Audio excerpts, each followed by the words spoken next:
नहाते घड़ी ढेला फेंकले बा, नहाते घड़ी ढेला फेंकले बा। देवरा ढोली देखले बा, देवरा ढोली देखले बा। मन भर खूब नीरे खले बा, मन भर खूब नीरे खले बा।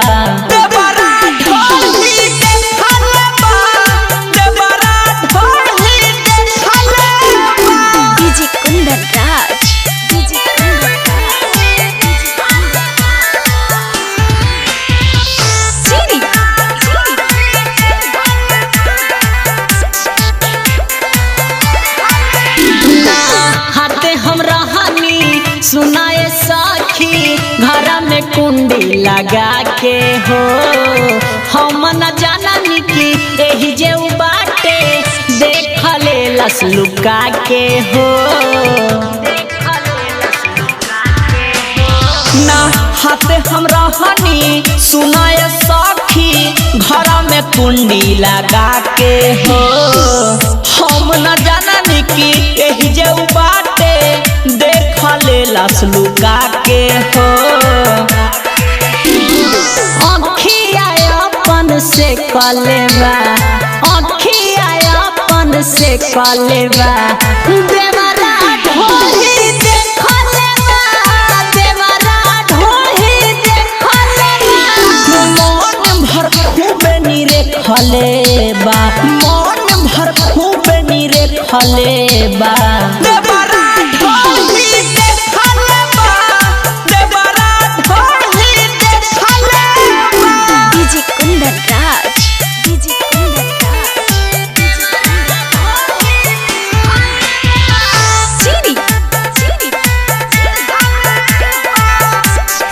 रिकॉर्डिंग स्टूडियो एकंगर सराय।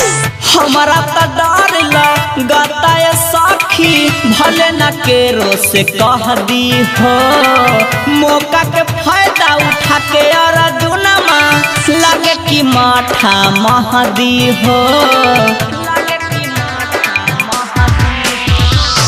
हमारा तो डर लगता है सखी भले न केरो से कह दी हो, मौका के फायदा उठा के रोशनमा भले न माथा महदी हो। रितेश फोटो खींचले बा, कुंदन फोटो खींचले बा। देवरा ढोली देखले बा, देवरा ढोली देखले बा। नहात घड़ी ढेला फेंकले बा, नहात घड़ी ढेला फेंकले बा। देवरा ढोली देखले बा, देवरा ढोली देखले बा। क्रिस्का रिकॉर्डिंग स्टूडियो एकंगर सराय।